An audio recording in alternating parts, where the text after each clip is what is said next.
everyone, my name is Bethany and welcome back to the MyDB channel.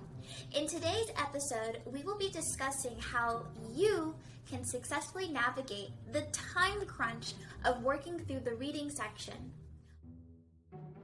You don't have a lot of time and a lot of material to read, so people have told you you need to skim the passage.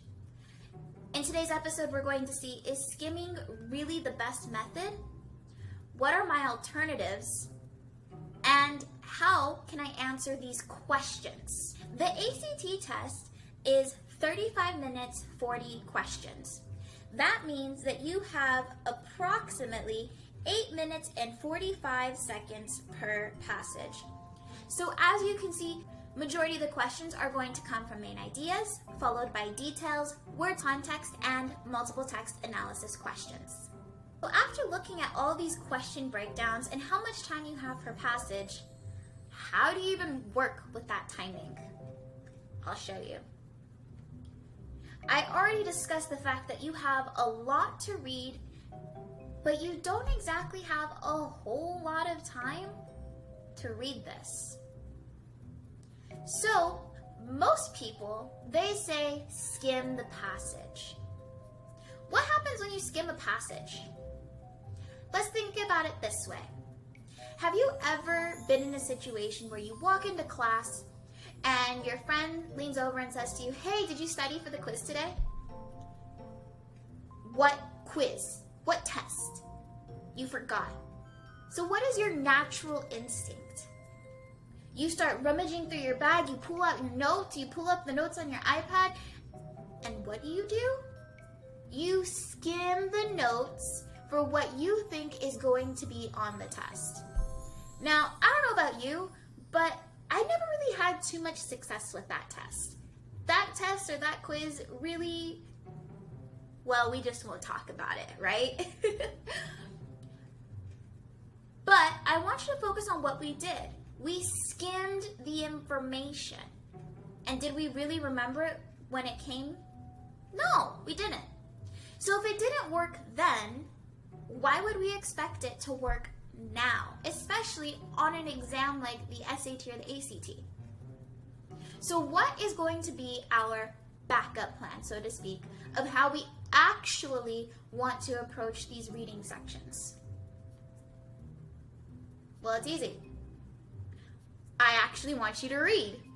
But I don't just want you to read the words on the page. I want you to actively read. What does that mean? It means I want you to annotate. A word we all know and love from English class, right?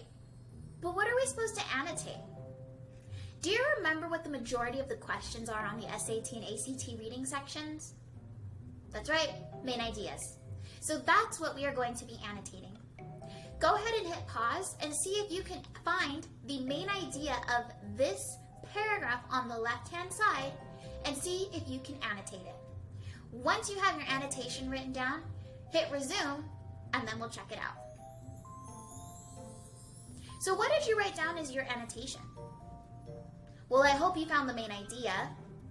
What is the main idea? Well, let me share my annotation with you. My annotation for this paragraph is going to be Venus flytrap, abbreviated by VFT, eating process. It's all right? But is this annotation going to help me remember what this paragraph is about? Yeah, the Venus flytrap, it wants to make sure that it has the correct energy. Yeah, okay, that's gonna help me remember this. So if I had skimmed this paragraph, would I really have been able to find the main idea? It's possible. Would I be able to remember the main idea of this one paragraph 6 paragraphs later? Well, I think we all know the answer to that question. But how can using these annotations actually help us answer the question? Cliffhanger.